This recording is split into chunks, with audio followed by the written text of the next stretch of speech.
स्वागत है आपका दोस्तों। मैं राघव टीआरई 1 से सिलेक्टेड एक टीचर हूं। बिहार में जॉब कर रहा हूं, उत्तर प्रदेश का रहने वाला हूं। देखिए, जैसे कि आपने देख ही लिया होगा, टीआरई 4 का नोटिफिकेशन आउट हो चुका है और जिसमें आज हम लोग बात करेंगे कि दोस्तों कितनी कितनी किसमें वैकेंसी है और कौन कौन फॉर्म भर सकता है, कौन कौन से डॉक्यूमेंट आपको चाहिए और एस्टेट वाले शामिल किए जाएंगे कि नहीं, एनआईओएस वाले शामिल किए जाएंगे जिन्होंने डीएलएड की है उससे कि नहीं। तो वो सारी बात करेंगे और फीस कितनी है वो भी बात करेंगे। सबसे पहले टोटल लगभग वैकेंसी जो है दोस्तों 32,000 प्लस वैकेंसी है, आप जैसे कि देख पा रहे हैं। फीस के बारे में सबसे पहले बात कर लेते हैं। ये बिहार में सबसे बेहतरीन चीज़ है कि ज़्यादातर जो फॉर्म होते हैं उन सब में केवल 100 रुपया मात्र लगता है। यदि आपके पास आधार कार्ड नहीं है तो बायोमेट्रिक का 200 रुपया चार्ज लगेगा, यानी कि 100 रुपये का फॉर्म। आजकल आधार कार्ड सभी के पास होता है, तो बायोमेट्रिक का एक्स्ट्रा तब लगेगा जब आपको आधार कार्ड ना हो। तो ये सबसे बढ़िया चीज़ है। नीतीश कुमार सरकार ने ये दिया था कि लगभग हर फॉर्म में जो चालान लगेगा, जो चालान फीस लगेगी, केवल 100 रुपया। ये तो थोड़ा सा बात कर लेते हैं 32,000 में कितनी कितनी वैकेंसी बटी हुई हैं। और देखिए, सबसे पहले मैं बता दूं दोस्तों, प्राइमरी में 3,847 वैकेंसी है टोटल, जिसमें से जनरल सब्जेक्ट जो कि सबसे ज़्यादा हाईलाइट रहता है, जनरल सब्जेक्ट, उसके कितने हैं 3,065 पद हैं। आप देख रहे होंगे यहाँ पे हिसाब से। जूनियर में दोस्तों यानी कि 6 to 8 में 8,563 पद टोटल हैं, जिसमें से मैथ और साइंस का सबसे ज़्यादा हाईलाइट रहता है और एसएसटी का भी हाईलाइट रहता है। मैथ और साइंस के 2,188 पद हैं, एसएसटी के 1,190 पद हैं। अब हम लोग बात करते हैं टीजीटी का, तो इसके लिए दोस्तों 3,877 पद हैं, यानी कि 3,877 पद हैं। इसके साथ साथ सबसे ज़्यादा पद हैं दोस्तों पीजीटी में, यानी कि 11-12 के टीचर के लिए।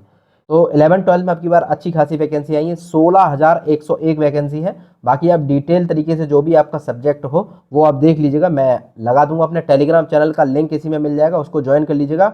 अब जब से ये वैकेंसी आ गई है दोस्तों, अभी से लेके आपके जब तक फाइनल ज्वाइनिंग होकर पहली सैलरी नहीं आ जाती तब तक मैं आपका साथ दूंगा।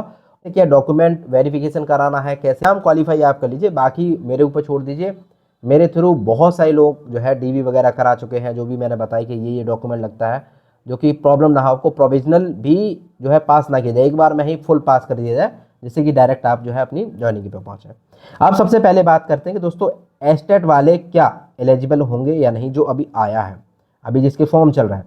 तो देखिए, सबसे पहले मैं बता दूं, एस्टेट के लिए ये कहा गया है कि यदि इसके एग्ज़ाम तक अगर एस्टेट का रिजल्ट आ जाता है तो आपको शामिल कर लिया जाएगा। लेकिन सीटेट के बारे में जो सितंबर में होने वाला है उसके बारे में कोई भी टिप्पणी नहीं की गई। सबसे इंपॉर्टेंट बात कि बिहार जो है बहुत सारे लोगों को रोजगार दिया, मुझे भी रोजगार दिया दोस्तों, मैं भी उत्तर प्रदेश का रहने वाला हूँ। तो ऑल इंडिया के फॉर्म इसमें भी पड़ेंगे। लेकिन पहले जो एक केवल ओपन टाइप का वो था, जिसमें आप जनरल में टोटली भी कर सकते थे, लेकिन अब यहाँ पे कुछ ना कुछ परसेंटेज बांट दिया गया है। तो आपको अच्छी खासी तैयारी करके, अगर आप अदर स्टेट से हैं तो अच्छी खासी तैयारी करके आप अपना सीट पक्की कर सकते हैं। तो ये चीज़ें हैं, आप केवल थोड़ा सा परसेंट है, लेकिन हाँ सीटें हैं। कोई आप देखेंगे तो नोटिफिकेशन में लिखा हुआ भारतीय नागरिक कहीं के भी हो आप दे सकते हैं। डॉक्यूमेंट के बारे में बात कर लेते हैं दोस्तों। डॉक्यूमेंट जो है अभी सारे के सारे मैं सबको सजेस्ट करूंगा पुराने डॉक्यूमेंट कोई भी ना लगाइएगा। यदि अप्रैल 2026 का बाद का बना हुआ है तो आप जो है लगा लीजिए, मतलब अप्रैल में भी बना, 1 अप्रैल के बाद में बना, तब भी आप हर एक डॉक्यूमेंट लगा सकते हैं। और यदि आपके पास डॉक्यूमेंट अभी नहीं है तो अभी बनने दे दीजिए, 7 से 8 दिन में बन के आ जाता है, उसके बाद फॉर्म भरिएगा। लेकिन सारे डॉक्यूमेंट इसी साल के होने चाहिए, अप्रैल के ही। आपका एनसीएल हो, मूल्यवास हो और जाति प्रमाण पत्र हो, जो भी हो। हालांकि जाति प्रमाण पत्र, मूल्यवास और ये सब चीज़ें जो है दोस्तों, एनसीएल वगैरह, ये सब चीज़ें अदर स्टेट के लोगों के लिए नहीं होती है, इन्हें लगाने की भी कोई ज़रूरत नहीं है। केवल आधार कार्ड वगैरह से ही आपका काम चल जाएगा।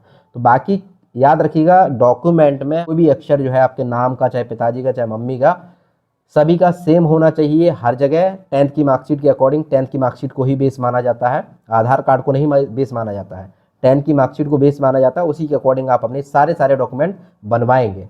और कहीं पे भी कोई माइनर सी मिस्टेक ना हो पाए। जब भी आप फॉर्म भराने जाए जन सेवा केंद्र पे या कुछ भी, तो सामने बैठ के भरवाइएगा। ये मत सोचिएगा मैं अपना डॉक्यूमेंट दे दिया, मेरा दोस्त की दुकान है वो भर देगा।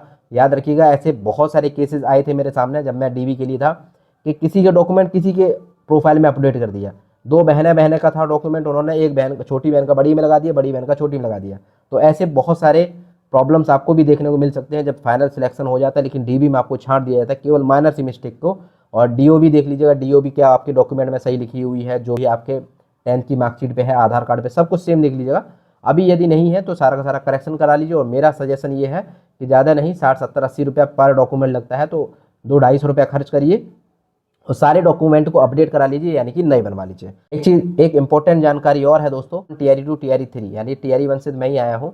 अगर आपको कोई पीडीएफ वगैरह चाहिए, ज़्यादा नहीं, केवल मात्र 19 रुपया, 19 रुपये में आपको बिहार जी के भी दे दूंगा, भारतीय राष्ट्रीय आंदोलन जो यहाँ से क्वेश्चन बनते हैं, और आपको जो है मॉडर्न हिस्ट्री, यहाँ से जो भी क्वेश्चन जहाँ से बनते हैं, मेरी पीडीएफ कुछ है, वो बहुत सारे लोगों ने पढ़ी है, उनसे सिलेक्शन भी हुआ है। आप लोग भी अगर चाहें तो पीडीएफ वगैरह पढ़ सकते हैं मात्र 19 रुपये खर्च करके। मात्र पिछली वाली में मैंने जो है दोस्तों 29 रुपये का दिया था, 29 का। अभी आपको केवल 19 रुपया पे करना है इस नंबर पे, और इसी नंबर पे आप स्क्रीनशॉट भेज दीजिएगा पेमेंट का, आपको तुरंत जो है पीडीएफ वगैरह मिल जाएगी। टेंशन ना रखिए, 19 रुपये में आपका कुछ बर्बाद नहीं होगा। गारंटी ये है कि आपको एग्जाम में क्वेश्चंस देखने को मिलेंगे। और बाकी किसी प्रकार की कोई डाउट हो तो जरूर बताइएगा। Thank you so much. नमस्कार, जय हिंद, जय भारत, बाय बाय।